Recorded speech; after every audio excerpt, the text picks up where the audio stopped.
आज हम बात करेंगे trust, equity and fiduciary relationship इस पेपर की, और पेपर है 2022 का। ठीक है, तो चलिए इसको शुरू करते हैं। लेकिन शुरू करने से पहले आपसे एक रिक्वेस्ट है कि सब्सक्राइब जरूर करना चैनल को। ओके, तो चलिए शुरू करते हैं। Let's begin. तो क्वेश्चन नंबर 1 कह रहा है, जहाँ का वसीयत करता संपत्ति की वसीयत गा को करता है, यानी का ने अपनी वसीयत गा को दी है। ठीक है, और कहता है कि यह आशा करता है या अनुशंसा करता है या इच्छा करता है कि इसका प्रयोग खा के लाभ के लिए हो। यानी का ने संपत्ति दी खा को, और ये कहता है कि ये खा जो है वो गा को संपत्ति लाभ के लिए दे, मतलब ठीक है, यानी अपनी जो खा को संपत्ति मिली है वो गा को दे। तो ये क्या कहलाएगा? ठीक है, तो इसके बारे में बात कर रहा है। तो ये क्या कहलाएगा? ये एक तरीके से प्रार्थना ही तो होगी। ठीक है ना, तो इसे क्या बोलेंगे? प्रिकेटरी ट्रस्ट। ओके, प्रिकेटरी ट्रस्ट या प्रार्थनात्मक न्यास। ओके, चलिए क्वेश्चन नंबर 2 की तरफ बढ़ते हैं। क्वेश्चन नंबर 2 बोल रहा है, fiduciary relationship has been defined under. Fiduciary relationship किस सेक्शन के अंदर डिफाइन किया गया है? इंडियन ट्रस्ट एक्ट 1882 में। तो सेक्शन 2 में नहीं है, सेक्शन 3 में नहीं है, सेक्शन 5 में भी नहीं है। तो इन शॉर्ट जो है वो इंडियन ट्रस्ट एक्ट में ये डिफाइन ही नहीं किया गया है। ओके, तो ऑप्शन डी हो जाएगा इसका आंसर। फिड्यूशियरी रिलेशनशिप जो है वो इंडियन ट्रस्ट एक्ट में डिफाइन नहीं किया गया है। ओके, तो चलिए क्वेश्चन नंबर 3 की तरफ बढ़ते हैं। क्वेश्चन नंबर 3 कह रहा है, निम्नलिखित में से कौन सा कथन सही है? प्रत्येक वैश्वासिक संबंध एक न्यास होता है।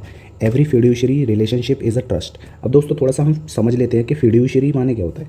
दोस्तों फिड्यूशियरी माने होता है जिस पर विश्वास किया जा सके। ओके, तो प्रत्येक विश्वास किया जा सके ऐसा संबंध एक न्यास होता है, यानी कि ट्रस्ट होता है। तो ऐसा तो नहीं होता कि प्रत्येक हो। ठीक है, तो ये पहला ऑप्शन गलत हो जाएगा।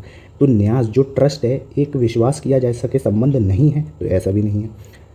न्यास एक वैश्वासिक संबंध है, ट्रस्ट एक फिड्यूशियरी संबंध है। हाँ बिल्कुल, तो ठीक है, इसका ऑप्शन क्या हो जाएगा? सी, कि ट्रस्ट जो है is a fiduciary relationship. Trust जो है विश्वास किए जाने वाला रिलेशनशिप है। ठीक है, तो इसका मतलब ये हो गया। तो ऑप्शन सी इज़ करेक्ट। चलिए बढ़ते क्वेश्चन नंबर 4 की तरफ। तो क्वेश्चन नंबर 4 है, निम्नलिखित में से कौन वैश्वासिक संबंध है, यानी कि फिड्यूशियरी रिलेशनशिप किस किस के अंदर है? तो ये देखिए इसमें बोल रहा है यानी कि ट्रस्टी और बेनिफिशियरी के अंदर। तो हाँ बिल्कुल है। ठीक है, एजेंट और प्रिंसिपल के अंदर बिल्कुल है ट्रस्ट, और डॉक्टर और पेशेंट के अंदर बिल्कुल ट्रस्ट है। ठीक है, तो इन सब के बीच एक ट्रस्ट है, यानी कि एक एक विश्वास किए जाने वाला संबंध है। फिड्यूशियरी माने मैं फिर बता दूं कि जिस पे विश्वास किया जा सके, जिस पे ट्रस्ट किया जा सके, इज़ अ फिड्यूशियरी। ठीक है, इस वर्ड का मतलब है।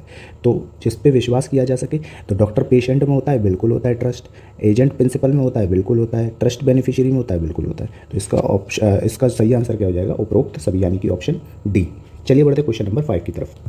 तो क्वेश्चन नंबर 5 है, निम्नलिखित में से, यानी कि इनमें से कौन सा, एक सेकेंड थोड़ा सा इसको साइड से कर जी। अब देखिए, भारतीय न्यास अधिनियम 1882 का निम्नलिखित में से कौन सा अध्याय, यानी कि चैप्टर क्या है? Certain obligation in nature of trust है। ओके, तो इसका आंसर है अध्याय 9 में। ओके, तो ये कैसे याद रखेंगे? देखो दोस्तों, थोड़ा सा ट्रिक से हम इसको याद रखने की कोशिश करते हैं कि चैप्टर 9 से कैसे याद रखना है? ऑब्लिगेशन, ये वर्ड याद रखिए। ऑब्लिगेशन का जी देखिए कैसे बनना है? 9 की तरह। ओके, जी बनना है 9 की तरह। तो याद रखिएगा चैप्टर 9 में ऑब्लिगेशन जो है, चैप्टर 9 में ऑब्लिगेशन जो है वो नेचर ऑफ ट्रस्ट है। ओके, तो चलिए बढ़ते हैं क्वेश्चन नंबर 6 की तरफ। तो क्वेश्चन नंबर 6 है, साम्य का प्राथमिक स्रोत है। अब साम्य क्या होता है? यानी कि इक्विटी हम कहते हैं जो एकदम फेयर और निष्पक्ष हो। ठीक है, फेयर और क्लियर हो। ठीक है, तो उसको हम क्या बोलेंगे? साम्य। ठीक है, यानी कि इक्विटी। अब देखो, जो एकदम जो साफ और निष्पक्ष हो। ठीक है, निष्पक्ष हो यानी कि इम्पार्शियल हो। ठीक है, यानी कि कोई भी भेदभाव ना करता हो। तो उसमें से कौन सा प्राथमिक स्रोत है? तो अब एक तरीके से सोचे कि किसी को दंड मिल रहा है, तो न्यायिक निर्णय एकदम जो है फेयर और निष्पक्ष होता है? तो ऐसा तो नहीं है कि निर्णय एकदम सही हो जाए। ठीक है, क्योंकि उसका रिव्यू भी होता है, जुडिशियल रिव्यू भी करा दिया जाता है। ठीक है, तो इस तरीके से न्याय तो होगा नहीं। रूल या कस्टम्स होती है, नहीं, कस्टम भी हमारी बदलती है। जैसे सती प्रथा है, पहले सही ठहराया जाता था, अब गलत हो जाता है। ठीक है, तो वो भी नहीं होगा। सामवेद या स्टैट्यूट, तो स्टैट्यूट भी नहीं होगा। ठीक है, ये लॉ जो बना दिए हैं तो वो भी नहीं हो सकते, क्योंकि उनमें भी अमेंडमेंट होता है। ठीक है, तो इसका जो है, अगर हम ये अंत चेतना यानी कि कॉन्साइंस जो होता है, तो एक चीज़ हमें दिल से पता लगती है कि क्या चीज़ ये सही है, क्या चीज़ ये गलत है। अगर दिल से कोई चीज़ पूछो तो वो दिल बता देता है कि भैया ये चीज़ गलत है, ये चीज़ सही है। तो सबसे प्राथमिक स्रोत क्या है? तो प्राथमिक स्रोत है अंतर चेतना, यानी कि कॉन्साइंस। चलिए बढ़ते क्वेश्चन नंबर 7 की तरफ। अब क्वेश्चन नंबर 7 है, साम्य शब्द यानी कि टर्म ऑफ इक्विटी ये डेराइव किया था, ठीक है, एक्विटस से। यानी साम्य शब्द एक्विटस से उत्पन्न हुआ था। तो ये किस लैंग्वेज में हुआ? ठीक है, किस शब्द में हुआ था? तो रोमन में हुआ था। ओके, तो इसका आंसर क्या है? रोमन। ओके, तो चलिए बढ़ते हैं नेक्स्ट क्वेश्चन 8 की तरफ। तो क्वेश्चन नंबर 8 है जुडिकेचर अधिनियम 1873, ठीक है, पारित होने के पूर्व न्यायालयों की व्यवस्था थी। तो पहले क्या थी, तो ये common law of court and chancery court, ये दोनों थे, ठीक है। तो इसका सही आंसर क्या हो जाएगा, A and B. Okay, option C इसका करेक्ट आंसर है। चलिए बढ़ते क्वेश्चन नंबर 9 की तरफ। क्वेश्चन नंबर है किस न्यायालय को साम्य लागू करने का क्षेत्र अधिकार था, ठीक है। Common law of court and chancery court. अब दोस्तों थोड़ा सा समझ लेते हैं कि कॉमन लॉ ऑफ कोर्ट और चांसरी कोर्ट क्या है, ठीक है। तो कॉमन लॉ ऑफ कोर्ट जैसे कि पहले ब्रिटिशर्स थे, ठीक है। तो ब्रिटिशर्स को जो पहले न्याय मिलता था वो कहाँ मिलता था भाई, जो ब्रिटेन का किंग जो रहता था, जो महारानी रहती थी, तो महारानी ही तो करती थी, ठीक है, न्याय। तो किंग हो गया, तो कॉमन लॉ ऑफ कोर्ट में कौन हो गया, किंग, ठीक है। अब इंडिया में कौन था उसके बाद, इंडिया में जो सबसे बड़ा था वो था सेक्रेटरी, ये तो आपको मालूम होगा, ठीक है। तो सेक्रेटरी जो न्याय करता था इंडिया में, तो उसे चांसरी न्यायालय बोलते थे, ठीक है। और कॉमन लॉ ऑफ कोर्ट यानी कि किंग हो गया। तो ये दोनों का इस तरीके से रिलेशन है। तो किस न्यायालय को साम्य लागू करने का क्षेत्राधिकार था, तो इन दोनों को ही था। तो ऑप्शन ए एंड बी, ठीक है। Option C is the correct answer. Okay, चलिए बढ़ते क्वेश्चन नंबर 10 की तरफ। दोस्तों एक सेकंड, इसका जो सही आंसर होगा वो होगा चांसरी न्यायालय। ओके, तो इसका सही आंसर चांसरी न्यायालय है। ओके, चांसरी न्यायालय इज द करेक्ट आंसर। क्योंकि ये जो ब्रिटिशर्स रहता था, जो किंग रहता था, ठीक है, तो किंग क्या करता था, मैंने अभी बताया था साम्य का मतलब क्या होता है, इक्वल एंड इम्पार्शियल, यानी कि एकदम क्लियर और निष्पक्ष, ठीक है, साफ और निष्पक्ष होना। तो साफ और निष्पक्ष किंग तो अपनी तरफ से होगा नहीं, जो उसके अधीन होगा तो वो जरूर हो सकता है, ठीक है। तो इसका सही आंसर क्या होगा, चांसरी न्यायालय। चलिए बढ़ते क्वेश्चन नंबर 10 की तरफ। क्वेश्चन नंबर 10 है रोमन सिद्धांत के अनुसार साम्य का समूह है। साम्य का समूह क्या है, तो इसका धर्म के सिद्धांतों पे नहीं, राजनीतिक नहीं, विधि के नहीं। तो इसका सही आंसर हो जाएगा ऑप्शन बी, नैतिकता के सिद्धांत पे। भाई जो मैंने अभी जैसे बताया कि क्लियर एंड निष्पक्ष, तो निष्पक्ष आप कब होंगे, जब नैतिकता को फॉलो करते होंगे, ठीक है। तो इसीलिए इसका सही आंसर क्या होगा, ऑप्शन बी। चलिए बढ़ते क्वेश्चन नंबर 11 की तरफ। तो चलिए क्वेश्चन नंबर 11 है साम्य के नियम मामलों में लागू होते थे। तो साम्य के नियम कहाँ मामलों में लागू होते थे, कि उपचार देने के लिए जहाँ कॉमन लॉ उपचार नहीं देता था, ठीक है। सेकंड है पर्याप्त उपचार देने के लिए जहाँ कॉमन लॉ अपर्याप्त उपचार देता था। तो इसका जो सही आंसर है वो हो जाएगा दोनों, ए एंड बी दोनों। ओके, थोड़ा वीडियो लंबी हो जाएगी, तो दोस्तों जहाँ मुझे समझाना चाहिए तो मैं वहाँ समझा दूंगा, ठीक है। लेकिन जहाँ जरूरी नहीं होता तो वहाँ मैं नहीं समझा पाऊंगा, ठीक है, तो क्योंकि वीडियो लंबी हो जाएगी। तो चलिए क्वेश्चन नंबर 12 की तरफ बढ़ते हैं। क्वेश्चन नंबर 12 है equity come not to destroy but fulfil common law, this view was expressed by, ठीक है। तो इसका सही आंसर है मैटलैंड। ओके, अब ये दोस्तों हम याद कैसे करेंगे कि ये मैटलैंड ने कहा, ठीक है। तो देखो दोस्तों इससे समझ में क्या आ रहा है, मैटलैंड यानी कि मेरी लैंड, मेरी लैंड यानी कि मेरी ज़मीन, ठीक है। तो मेरी ज़मीन कौन सी है, मेरी ज़मीन है भारत, ठीक है। तो भारत को नॉट टू डिस्ट्रॉय, कोई डिस्ट्रॉय नहीं कर सकता, ठीक है। भारत को कोई डिस्ट्रॉय नहीं कर सकता, ठीक है। तो मेरी लैंड को कोई डिस्ट्रॉय नहीं कर सकता कॉमन लॉ से, ठीक है। तो इस तरीके से आप याद रखिएगा। चलिए बढ़ते क्वेश्चन नंबर 13 की तरफ। और क्वेश्चन नंबर 13 है न्यास साम्य का केंद्र बिंदु है तथा मूल है, trust is the centre and kernel of equity. तो इसका सही आंसर है दोस्तों हैनबरी। अब इसको याद कैसे रखेंगे दोस्तों, इसको थोड़ा सा समझ लेते हैं। तो हैन माने क्या होती है, मुर्गी, ठीक है। तो ऐसे याद रख लेंगे। तो मुर्गी को दाना मिलेगा कहाँ पे, सेंटर पे, ठीक है। सेंटर पे दाना मिलेगा, यानी कि सेंटर पॉइंट कोई बाजार है वहाँ पे इसका दाना मिलेगा मुर्गी का, ठीक है। अब मुर्गी का दाना मिलेगा तो दोस्तों अब ये देखो सेंटर माने तो यही हो गया सेंटर पॉइंट, और कर्नल माने क्या होता है, कर्नल माने आप गूगल पे सर्च करेंगे तो इसका माने होता है दाना, ठीक है। चुगने का दाना या गुठली या ऐसी कोई खाने वाली चीज़ जो कि आराम से चबा ली जाती है, मतलब जैसे गुठली हो गई और खरबूजे के बीज हो गए, इस टाइप के, ठीक है। तो ये कर्नेल होता है। तो दाना इससे याद रखिए, दाना कौन खाएगी, हैनबरी खाएगी। कहाँ पे मिलता है, सेंटर पॉइंट पे। चलिए क्वेश्चन नंबर 14 की तरफ बढ़ते हैं। क्वेश्चन नंबर 14 है who is considered as father of modern equity. अब मॉडर्न इक्विटी के जो फादर हैं उन्हें इनमें से कौन है, ठीक है। तो कौन समझे जाते हैं दोस्तों, तो वो हैं लॉर्ड नॉटिंघम। ओके, तो दोस्तों ये ब्लू टिक से जो लगा रहा हूँ इन्हें मानिएगा, ये वाले टिक मत मानिएगा। ओके, तो जो मैं ये वाले टिक लगा रहा हूँ यही एकदम करेक्ट है, ठीक है। तो इसका है लॉर्ड नॉटिंघम। अब देखो इसको याद कैसे रखें, तो थोड़ा सा हम इसको समझ लेते हैं। देखो नॉटिंघम से आपको क्या समझ में आ रहा है, नॉटी, ठीक है, नॉटी, ठीक है। तो ये कह देंगे बड़े नॉटी हो रहे हो कि पूरी इक्विटी रख ली, पूरी इक्विटी रख ली। इक्विटी होता है ना दोस्तों कि एक अंश होता है शेयर बाजार में जो इक्विटी होती है, ठीक है। तो उससे याद रखो बड़े नॉटी हो रहे हो कि पूरी इक्विटी रख ली, ठीक है। तो इस तरीके से आप याद रखिएगा कि इक्विटी के जो फादर ऑफ मॉडर्न इक्विटी हैं वो कौन है, लॉर्ड नॉटिंघम। चलिए क्वेश्चन नंबर 15 की तरफ बढ़ते हैं।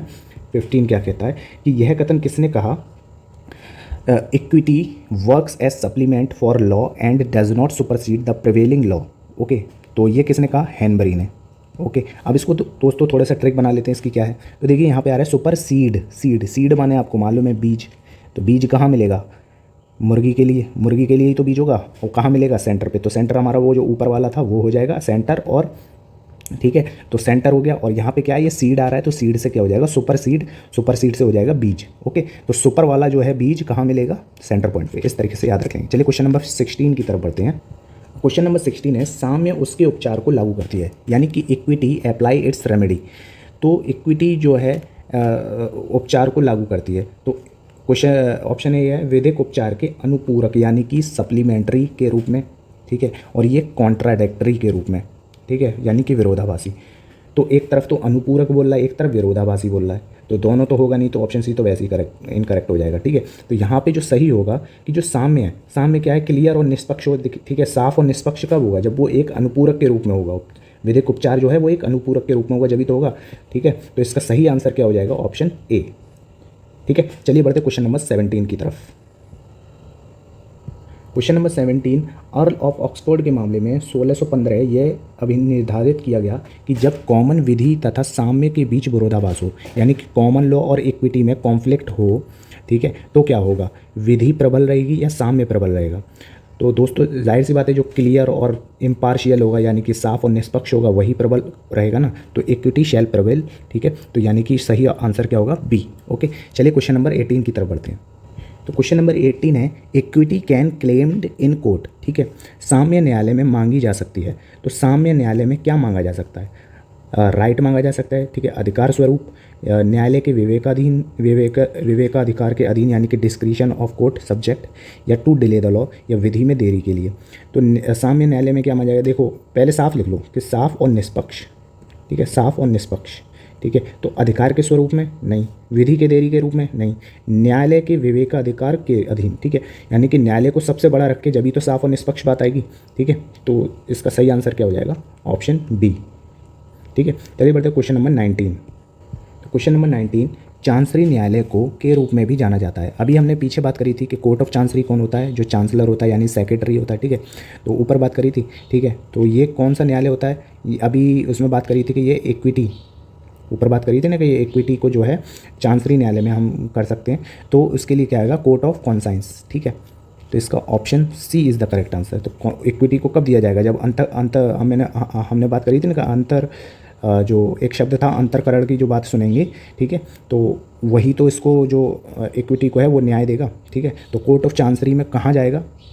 कोर्ट ऑफ चांसरी को क्या बोला जाता है? तो कोर्ट ऑफ कॉन्साइंस भी बोला जाता है। ओके, क्वेश्चन नंबर 20 की तरफ बढ़ते हैं। अब जहाँ साम्य समान है वहाँ की प्रबलता होगी, तो इसका सही आंसर है विधि। ओके, तो वहाँ विधि की रहेगी। जहाँ मतलब कि इसका कहने का मतलब ये है कि जहाँ साम्य और विधि, ठीक है, समान है, तो वहाँ किसकी प्रबलता रहेगी? तो इसमें थोड़ा सा मिसप्रिंट है। ठीक है, तो जहाँ साम्य और विधि समान है तो वहाँ किसकी प्रबलता होगी? तो वहाँ विधि की प्रबलता होगी। ठीक है, लॉ की प्रबलता होगी, साम्य की नहीं होगी, क्योंकि साम्य तो क्या है? अंतरकरण का मामला है ना। ठीक है, मतलब कि अंदर की बात क्या है, मेरे दिल में क्या चल रहा है, तो वो वाली बात है ना। तो ये तो होगी नहीं, जो विधि बनी हुई है तो उसी के हिसाब से तो जो है प्रबलता होगी। ओके, आई होप आपको समझ में आएगा। Question option B is the correct answer. चलिए बढ़ते हैं क्वेश्चन नंबर 21 की तरफ। तो क्वेश्चन नंबर 21, जो साम्य मांगता है उसे स्वयं भी साम्य बरतना चाहिए, यह सूत्र के मामले में लागू होता है। ठीक है, तो निर्वाचन के भी होता है, साम्यपूर्ण और मुजरे के सिद्धांत, यानी कि तीनों के होता है, यानी उपरोक्त सभी, यानी option D is the correct answer. चलिए बढ़ते हैं क्वेश्चन नंबर 22 की तरफ। क्वेश्चन नंबर 22 है, साम्य कार्य करती है, यानी कि इक्विटी एक्ट्स इन। साम्य कहाँ काम करेगी? साम्य क्या है? देखो, क्लियर एंड इम्पार्शियल। तो ये जो है ये दोनों हमारे दिल के ही तो मामले हैं। दिल से ही मैंने बताया था अभी हमने जो ऊपर पढ़ा था कि अंतःकरण का मामला है। ठीक है, ये अंदर का मामला है, हम दिल से ही तो सोचते हैं। तो ये कैसा है आप खुद ही सोचो। सर्व संबंधी, व्यक्तिबंधी, विधिक अधिकार। विधिक अधिकार तो है नहीं, सर्वबंधी भी नहीं है। तो ये जो दिल से सोचेगा वो कैसे सोचेगा? अपने पर्सनल लेवल पर ही तो सोचेगा, तो इसीलिए पर्सोनम। चलिए क्वेश्चन नंबर 23 की तरफ। तो क्वेश्चन नंबर 23, साम्य को देखती है ना कि प्रारूप को। तो equity looks to the then to the form. तो इक्विटी किसको देखती है भाई? बताओ। अधिकार को देखेगी? नहीं भाई। कर्तव्य को देखेगी? नहीं भाई। भाई दिल का मामला है तो वो क्या देखेगी? उसका अर्थ ही तो देखेगी, इंटेंट ही तो देखेगी। ठीक है, उसका आशय तो ही देखेगी, जब ही तो क्या करेगा? इक्विटी का जो मामला है वो जन्म लेगा ना। तो सबसे सही आंसर क्या है इसका? आशय। यानी कि इंटेंट, ऑप्शन सी। चलिए क्वेश्चन नंबर 24 देखें। 24 क्या है, साम्य की पूरक है। तो अभी अभी हमने पढ़ा कि इक्विटी इज सप्लीमेंट्री, तो इक्विटी को सप्लीमेंट्री, वो इक्विटी जो है वो सप्लीमेंट्री है, किसका सप्लीमेंट्री है, तो भाई जब दिल में आएगा कि क्लियर और निष्पक्ष बात ये होनी चाहिए, तो वही तो आगे जाके क्या बनेगा, विधि तो बनेगा, तो वही तो उसकी सप्लीमेंट्री है। तो सही आंसर क्या है, विधि, यानी कि law is the supplementary. Okay, law is the supplementary of equity. चलिए बढ़ते हैं क्वेश्चन नंबर 25 की तरफ। साम्यपूर्ण हित है, ठीक है। अब देखो साम्य अगर होता, साम्य है, साम्यपूर्ण है, तो इसका व्यक्तिबंदी अधिकार हो जाता, ठीक है। अब यहाँ हित की बात कर रहा है, तो हित में सर्वबंदी भी आ जाएगा और व्यक्ति की भी आ जाएगा। अब हित होगा तो भाई देखो हित की बात होगी तो क्लियर और इम्पार्शियल बात, वो अपने लिए भी सोचेगा, लोगों के लिए भी सोचेगा। सही तो लोगों के लिए भी सोच सकता है, अपने लिए भी सोच सकता है, ठीक है। तो इसका सही आंसर क्या हो जाएगा, ए और बी, यानी कि option C is the correct answer. चलिए बढ़ते हैं क्वेश्चन नंबर 26।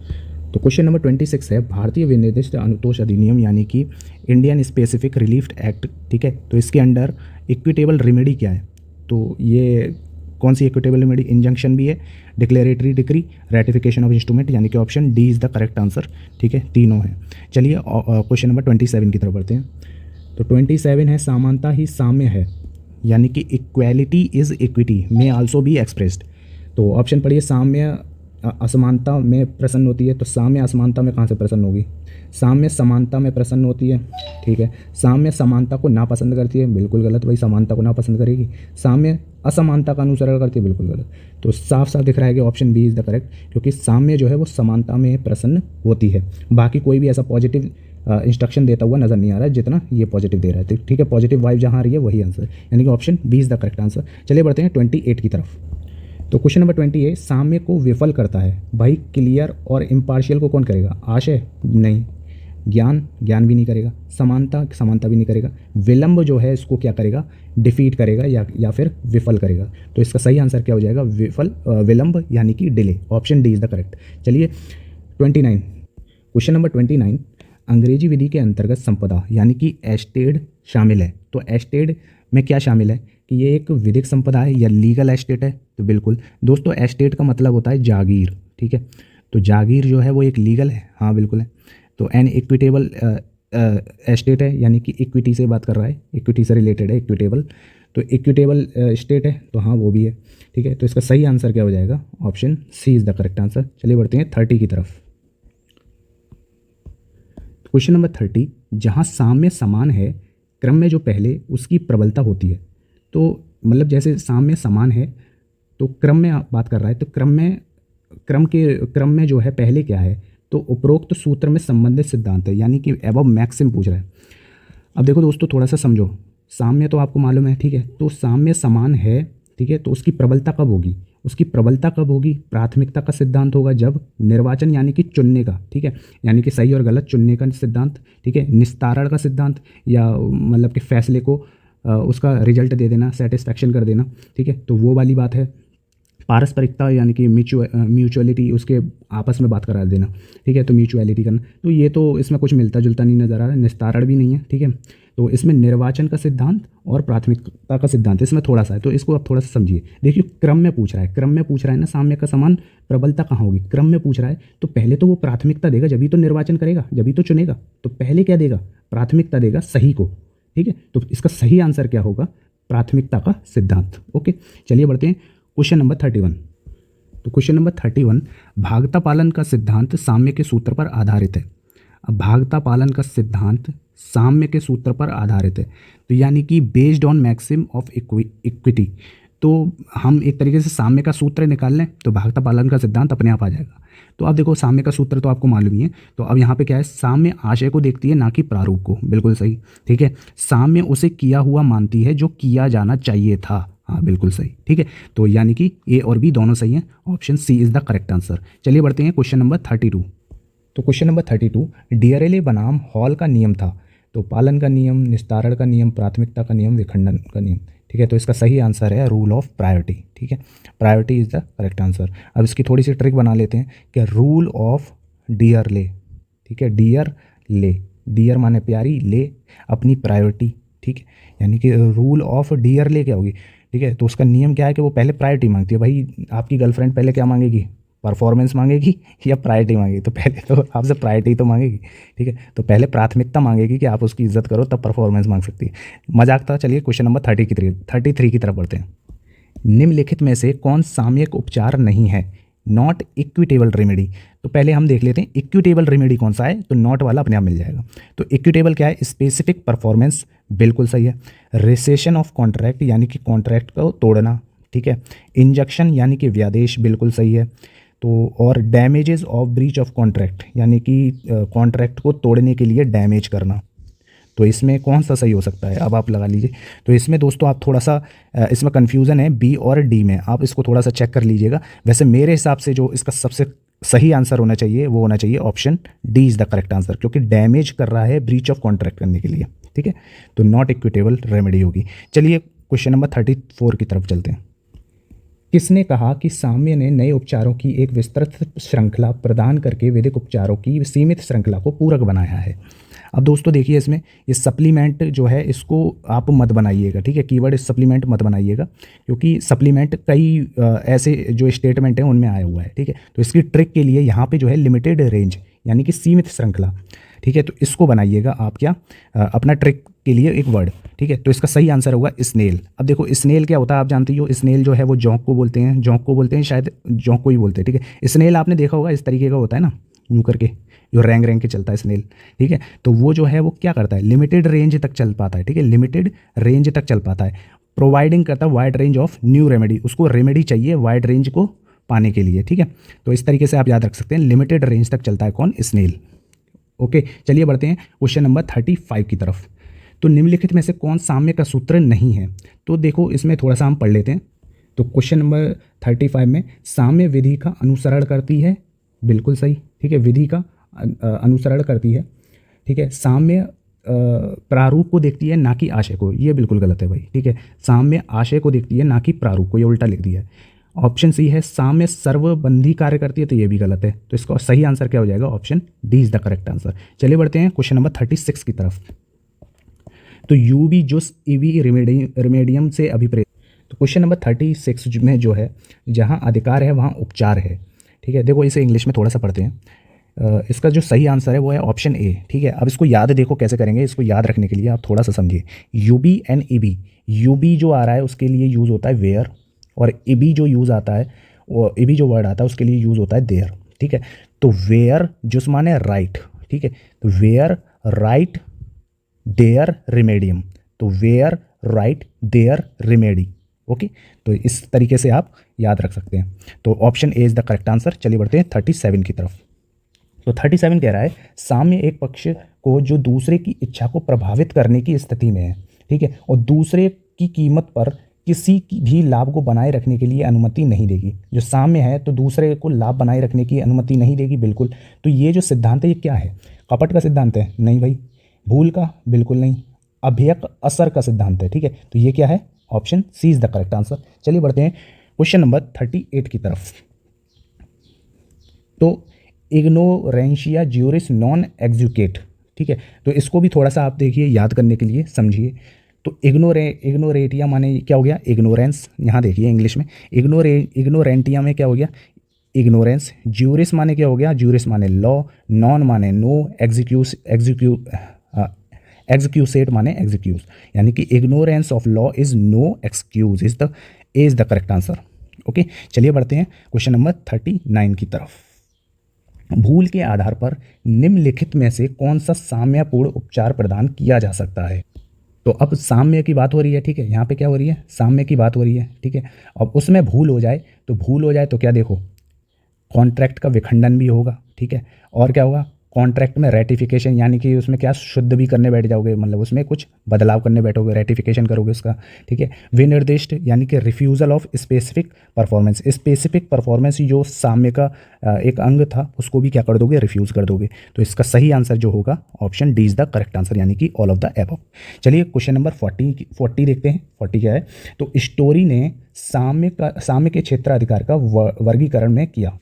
तो इंग्लिश में देखते हैं, story classified the jurisdiction of equity. Equity को कितने भागों में बांटा है, तो इसने 3 भागों में बांटा है स्टोरी ने।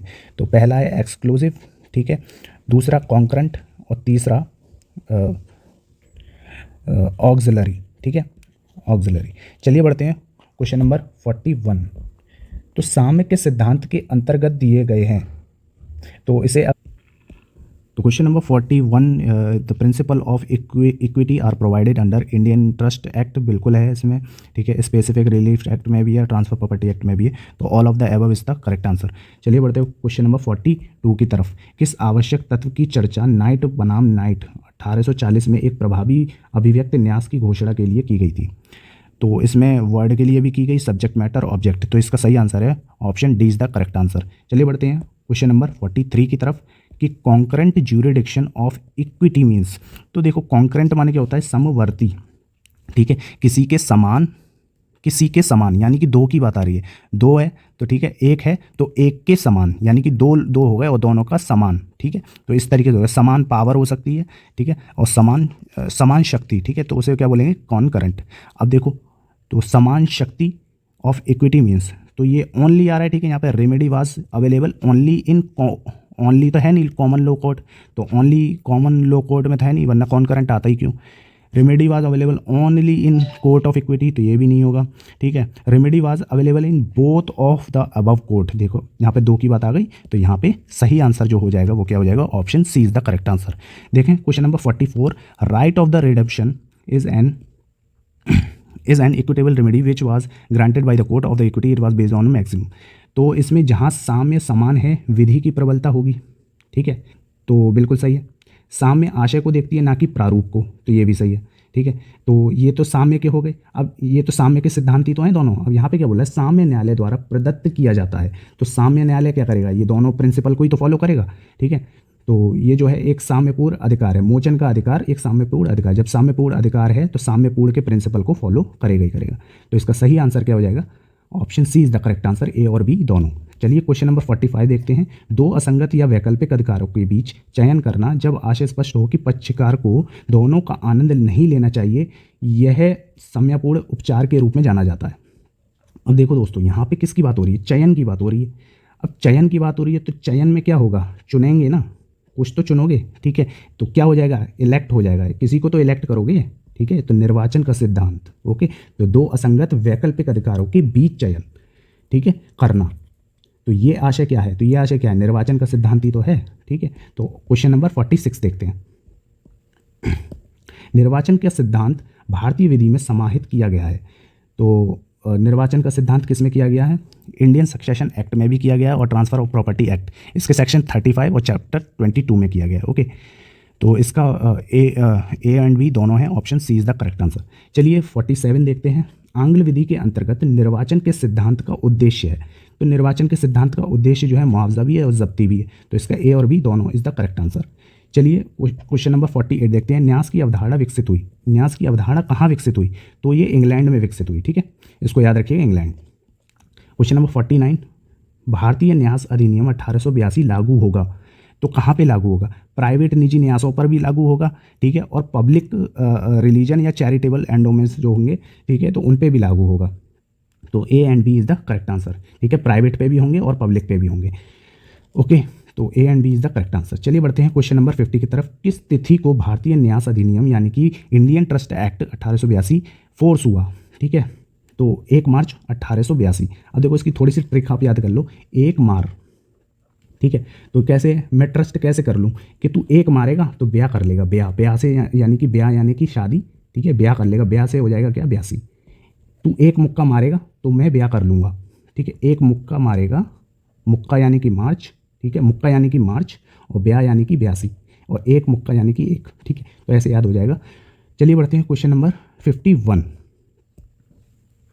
तो क्वेश्चन नंबर 51 है, ट्रस्ट क्रिएट अनलॉफुल पर्पस, ठीक है, तो अनलॉफुल पर्पस के लिए ट्रस्ट जो क्रिएट किया गया है वो क्या हो जाएगा, वॉइड हो जाएगा, ओके, यानी कि इलीगल पर्पस के लिए क्या कर रहा है, ट्रस्ट क्रिएट कर रहा है, तो वो क्या हो जाएगा, शून्य तो हो जाएगा, ठीक है। तो चलिए क्वेश्चन नंबर 52 देखते हैं। तो who among the following is not necessary for creation of trust, creation of trust के लिए क्या जरूरी नहीं है, क्या जरूरी नहीं है, पहले हम देखते हैं कि जरूरी क्या क्या है। एक ट्रस्टी बिल्कुल है, ठीक है, ऑथर ऑफ द ट्रस्ट, ठीक है, यानी कि कोई ट्रस्ट का जो मालिक है, ठीक है, तो वो है, बिल्कुल है, ठीक है, बेनिफिशियरी तो बिल्कुल है कि जो मालिक है ट्रस्ट का वही तो बेनिफिशियरी होगा, ठीक है, तो ये दोनों भी हैं, लेकिन लीगल रिप्रेजेंटेटिव जो है ये नहीं है, क्योंकि 3 हो जाते हैं, बचता एक है, तो legal representative is the correct answer. ठीक है, चलिए बढ़ते हैं question number 53। Who among the following can create a trust? Trust कौन क्रिएट कर सकता है इनमें से? कंपनी कर सकती है, वुमेन भी कर सकती है, और हिंदू अनडिवाइडेड फैमिली भी कर सकती है, तो all of the above is the correct answer. चलिए बढ़ते हैं क्वेश्चन नंबर 54। 54 बोल रहा है कि का यह वाछा खा से करते हुए कि वह संपत्ति के प्रपुंज, ठीक है, संपत्ति के प्रपुंज को गाह की संतानों के बीच बांट दे। खा को एक संपत्ति की वसीयत करता है, ठीक है, तो खा से कहता है कि मेरी जो संपत्ति है वो गाह की संतानों में बांट दियो, ठीक है, तो संतानों में बांट दियो, लेकिन जो खा है, ठीक है, जो खा है तो उसके नाम जो है वो उसने वसीयत कर दी है, तो इससे न्यास का सृजन नहीं होता। क्यों नहीं होता? तो न्यास संपत्ति पर्याप्त निश्चितता के उपदर्शित नहीं की गई, हिताधिकारी युक्त निश्चितता के साथ उपदर्शिता नहीं की गई, न्यास सर्जन करने के लिए आशय को उपदर्शित नहीं किया गया। देखो यहाँ पे आशय बिल्कुल सही है, ठीक है, तो इसका सी इज़ द करेक्ट आंसर। देखो यहाँ पे न्यास को सृजन करने के लिए ये नहीं बताया गया कि संतानों में तो बांटना है, ठीक है, वो बोला कि संतानों के बीच बांट देना, लेकिन किस प्रकार बांटना, ठीक है, कैसे बांटना, ये चीज़ें का आशय, और ये भी नहीं बताया कि संतानों के लिए बांटना है, तो क्यों बांटना है, ये एक आशय होता है ना, तो वो उपदर्शित नहीं किया गया है, तो इसीलिए C is the correct answer. Question number 55। न्यास सर्जित किया जा सकेगा, तो न्यास सर्जित कब किया जा सकेगा? Trust can be created by act of parties, बिल्कुल, ऑपरेशन ऑफ लॉ, बिल्कुल, ठीक है, तो इसका सही आंसर हो जाएगा ऑप्शन सी। ठीक है, चलिए बढ़ते हैं 56 की तरफ।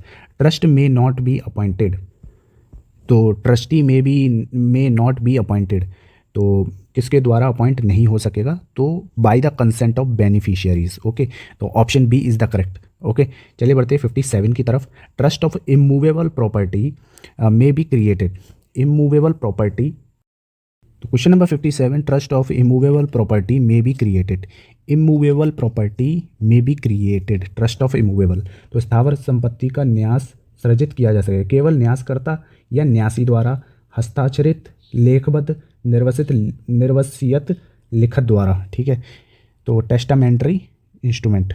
आगे केवल न्यासकर्ता या न्यासी की वसीयत द्वारा, तो यहाँ देखो ए और बी दोनों सही होगा, ठीक है, तो स्थावर संपत्ति जो है वो क्रिएट कर सकता है जो ट्रस्ट है, ठीक है, ट्रस्ट ऑफ इमूवेबल प्रॉपर्टी में भी क्रिएटेड, ए एंड बी दोनों। ओके, तो क्वेश्चन नंबर 58 देखते हैं।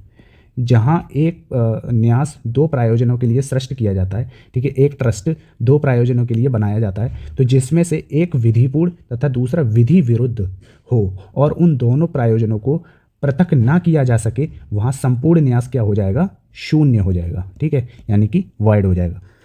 चलिए क्वेश्चन नंबर 59 देखते हैं। सेस्टी क्वी ट्रस्ट से तात्पर्य है, तो सेस्टी क्वी ट्रस्ट से तात्पर्य है, सेस्टी क्वी ट्रस्ट से तात्पर्य है person whose is beneficiary of the trust. Okay, अब देखो इसे याद कैसे करेंगे? ट्रस्ट से ट्रस्ट हो जाएगा, क्वी से हो जाएगा बेनिफिशियरी, या सेस्टी से हो जाएगा person, person beneficiary of the trust. Okay, तो ऐसे याद हो जाएगा। 59 का A is the correct answer.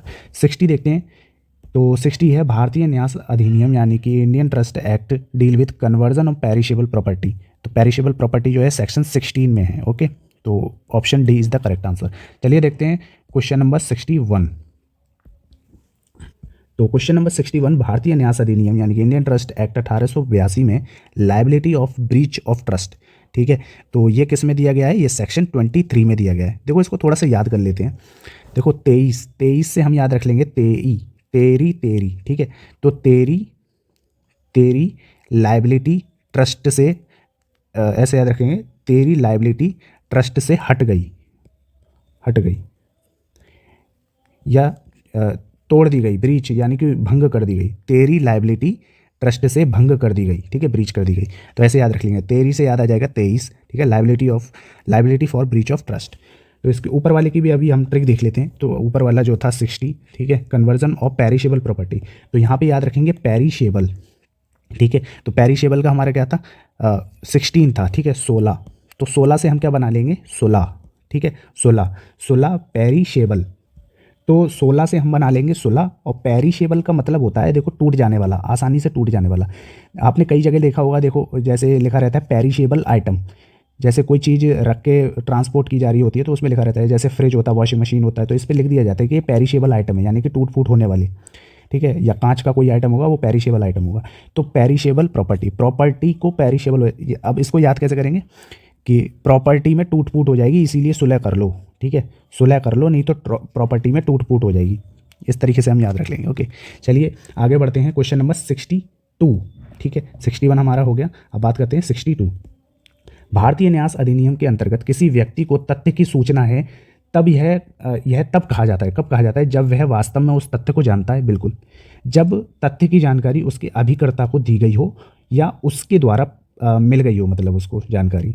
तो ये और ये, इसमें तो कोई मतलब अंतर है नहीं कि वो तथ्य को जानता है और या फिर उसको सूचना मिल गई है, ठीक है। तो इसका ए और बी दोनों ही सही है, यानी कि option C is the correct answer. चलिए बढ़ते हैं क्वेश्चन नंबर 63। क्वेश्चन नंबर 63, एक न्यासी जो न्यास को मान चुका है, ठीक है, प्रतिग्रहित मतलब यह है कि एक ट्रस्टी एक ट्रस्ट को मान चुका है, ठीक है, ट्रस्ट को मतलब उसने एक्सेप्ट कर लिया है, तो उसके बाद उसका त्याग किसके सिवा नहीं किया जा सकता, ठीक है। तो आरंभिक अधिकारिता वाले प्रधान सिविल न्यायालय की अनुज्ञा के साथ, बिल्कुल ठीक है, उनकी ये मतलब के परमिशन के, ठीक है, तो अनुज्ञा यानी न्यायालय की परमिशन के साथ। दूसरा, न्यास लिखित में हो या विशेष शक्ति द्वारा उसे प्राप्त हो, तो ठीक है, तो ये दोनों ही होंगे, ठीक है, ऑप्शन ए एंड बी दोनों, यानी कि C, option C is the correct answer. चलिए बढ़ते हैं क्वेश्चन नंबर 64 कि इंडियन ट्रस्ट एक्ट 1882 में कौन सी धारा रिवोकेशन ऑफ ट्रस्ट की बात करती है। रिवोकेशन ऑफ ट्रस्ट की जो बात करती है तो वो है option D is the correct answer, यानी कि 78।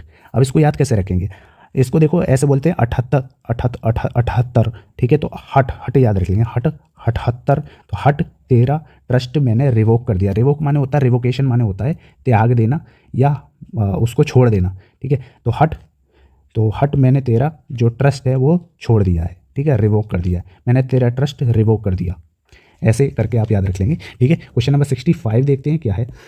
इच्छा पत्र, एक सेकेंड, इच्छा पत्र द्वारा सृजित न्यास प्रतिसंहत किया जाता है। इंग्लिश में देखें, ट्रस्ट क्रिएटेड बाय विल, ठीक है, यानी कि अपनी मर्जी से अपनी इच्छा से ट्रस्ट क्रिएट हुआ है, मे बी रिवोक। अब उसको तोड़ा जा सकता है कब, तो उसको कब तोड़ा जा सकता है, वसीयतकर्ता के प्रधान अनुसार, यानी जिनने वसीयत बनाई है तो उसके अनुसार, ठीक है। दूसरा है जो हिताधिकारी यानी कि बेनिफिशियरी के प्रसाद अनुसार, ठीक है। तो हिताधिकारी का जो तो यहाँ पे जो ट्रस्ट की बात की गई है वो विल से की गई, विल यानी कि इच्छा से। अब इच्छा से तो देखो वसीयतकर्ता भी जो है उसको रिवोक कर सकता है और बेनिफिशियरी भी रिवोक कर सकता है। तो इसका जो सही आंसर है वो है ऑप्शन सी, ए और बी दोनों। ओके, चलिए बढ़ते हैं 66 की तरफ। तो जहाँ न्यास, इंग्लिश में देखते हैं, where the trust is for payment of the डेप्ट, ठीक है, of the author of the trust and has not been communicate to creditor trust may be revoked।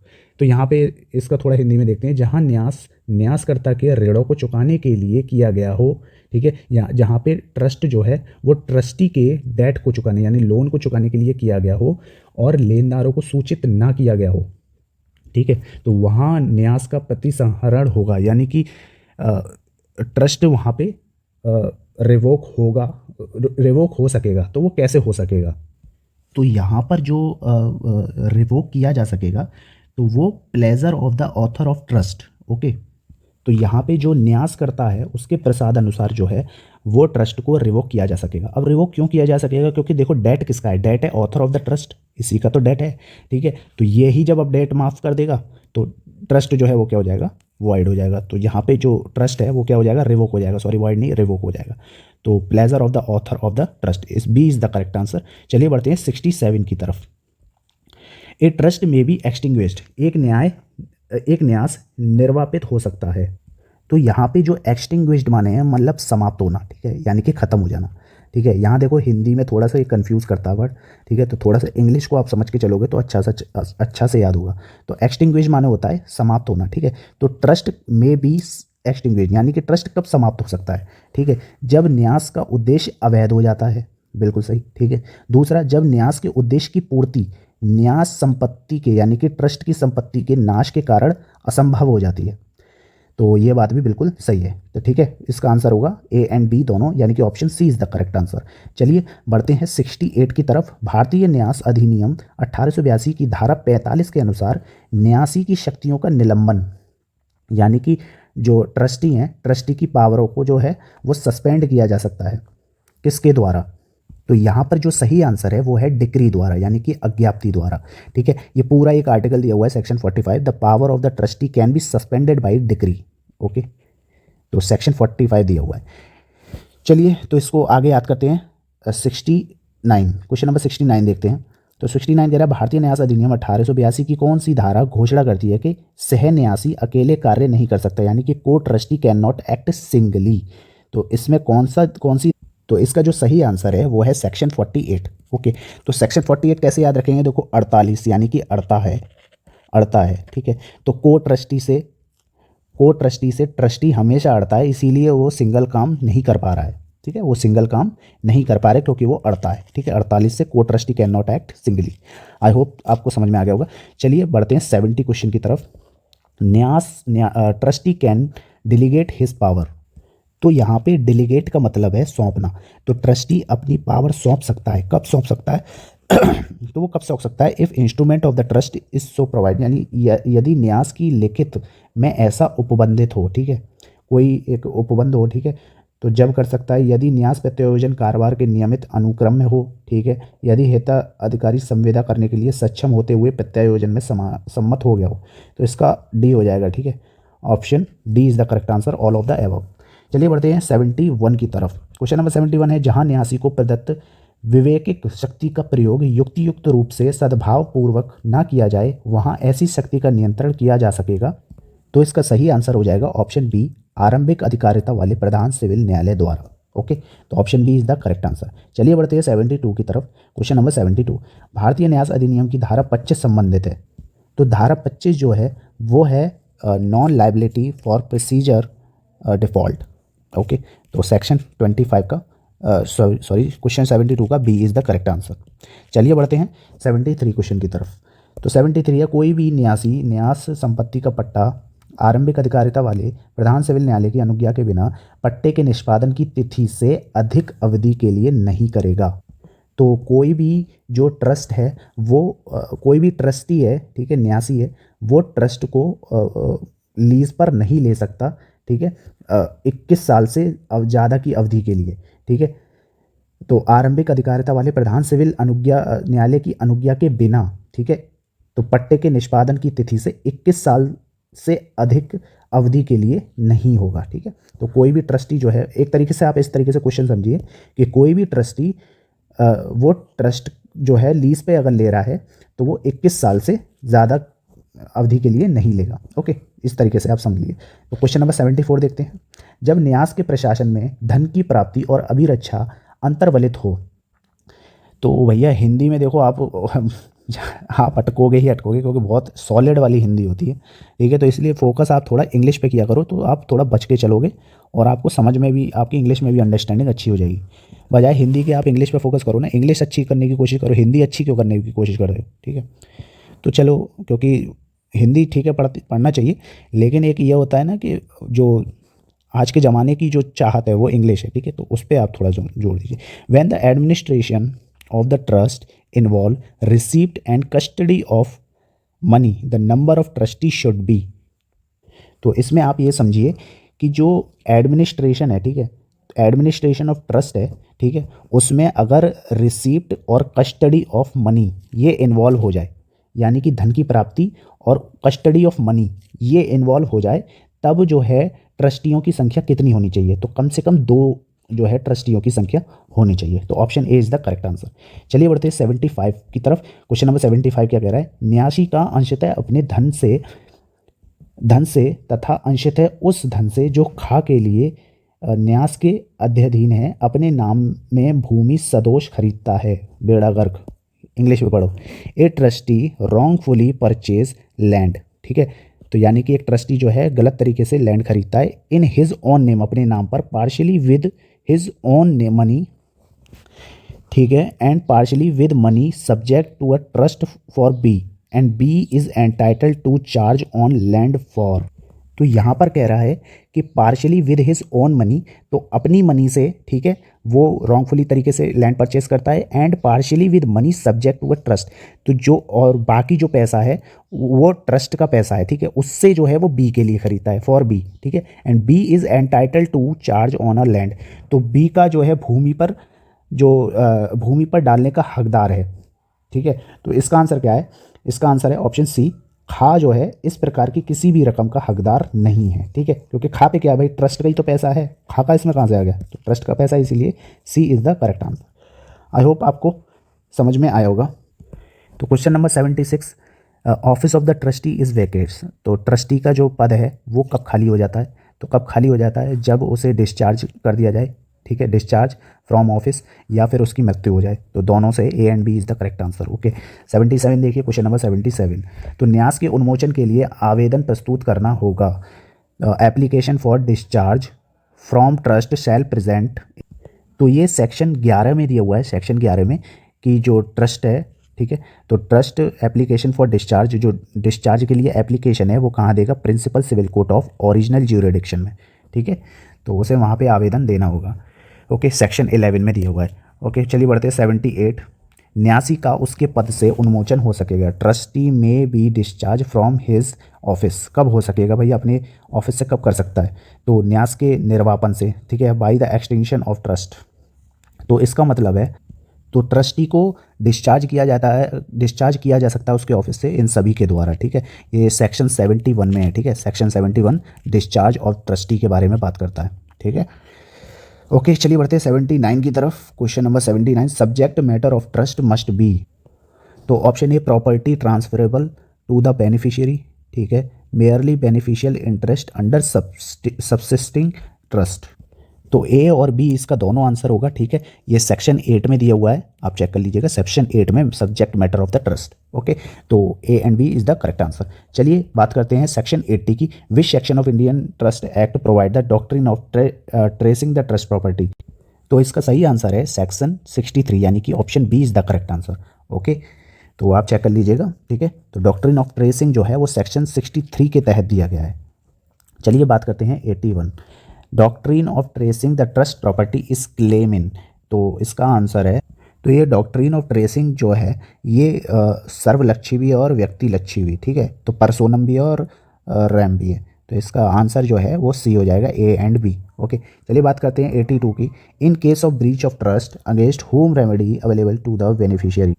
अब यहाँ पे अगर ट्रस्ट ही भंग हो जाए, ठीक है, ब्रीच ऑफ ट्रस्ट हो जाए, तो जो रेमेडीज़ है अवेलेबल होगी बेनिफिशियरी, तो किसके अगेंस्ट होगी? तो रेमेडी अगेंस्ट ट्रस्टी बिल्कुल होगी, और ट्रस्ट प्रॉपर्टी और ट्रस्टी दोनों के अगेंस्ट होगी। तो option A and B is the correct answer. बात करते हैं 83 की, question number 83, duties and liabilities of trustees are the enumerated at. कौन से चैप्टर में किया गया है? ठीक है, तो चैप्टर 3 में जो है 82, ठीक है, ये दिया गया है। ठीक है, आगे बढ़ते हैं 84 की तरफ। क्वेश्चन नंबर 84 है, which of the following is not the duty of trustee. एक ट्रस्टी का कर्तव्य नहीं है। तो ए है व्यक्तिगत संपत्ति को न्यास संपत्ति के साथ मिलाने का कर्तव्य। ठीक है, न्यास को निष्पादित करने का कर्तव्य, यानी कि उसको एग्जीक्यूट, ठीक है, इम्प्लीमेंट करने का। तो बिल्कुल है, ये कर्तव्य है। पहले हम कर्तव्य की बात कर रहे हैं, कर्तव्य नहीं है अपने आप मिल जाएगा। तो कर्तव्य है, बिल्कुल सही है। ठीक है, निष्पादित यानी कि एग्जीक्यूट, एग्जीक्यूट यानी कि इम्प्लीमेंट करना एक तरीके से। ठीक है, तो न्यास को यानी कि ट्रस्ट को निष्पादित करने का कर्तव्य बिल्कुल होगा इसका कर्तव्य। आगे क्या है? न्यास संपत्ति के हक का संरक्षण करने का कर्तव्य, तो ये भी है। न्यास संपत्ति की स्थिति से खुद को परिचित करने का कर्तव्य, तो ये भी है। अब यहाँ पे देखिए कि ये जो पहला वाला है, व्यक्तिगत संपत्ति को न्यास संपत्ति के साथ मिलाने का कर्तव्य। ठीक है, यानी कि अपनी प्राइवेट प्रॉपर्टी को ट्रस्ट की प्रॉपर्टी के मिलाने का कर्तव्य। तो ये कर्तव्य कहाँ है? ठीक है, ये कर्तव्य तो है नहीं। तो ये क्या है? Option A is the correct answer. ये ड्यूटी नहीं है उसकी। ठीक है, ड्यूटी एक एग्जीक्यूट करने की है, संरक्षण करने की है और परिचित करने की, लेकिन ये वाली नहीं है। तो इसका सही आंसर हो जाएगा ऑप्शन ए। चलिए बढ़ते हैं 85 की तरफ। न्यासी को प्रतिपूर्ति कर लेने का अधिकार होगा। तो न्यासी को प्रतिपूर्ति कर लेने का अधिकार होगा। ठीक है, कर लेने का अधिकार कब होगा? प्रतिपूर्ति कर लेने का अधिकार कब होगा? तो न्यास के निष्पादन में, ठीक है, उसके एग्जीक्यूशन में, यानी कि ठीक है, उसको एग्जीक्यूट करने के लिए तथा उचित तौर पर उपगत व्यय के लिए, उसके खर्चे के लिए। तो बिल्कुल सही है। ठीक है, तो ये भी सही। ऑप्शन बी, न्यास संपत्ति के परिरक्षण में उपगत व्यय के लिए, न्यास संपत्ति के परीक्षण, ठीक है, यानी कि प्रिजर्वेशन। ठीक है, प्रिजर्वेशन के लिए, उसके खर्चे के लिए, बिल्कुल सही है। हितग्राही के अधिकारों के संरक्षण में उपगत व्यय के लिए, तो ये भी सही है। तो यानी option D is the correct answer. चलिए बढ़ते हैं 86 की तरफ। कौन न्यास संपत्ति को अपने लिए क्रय नहीं कर सकेगा?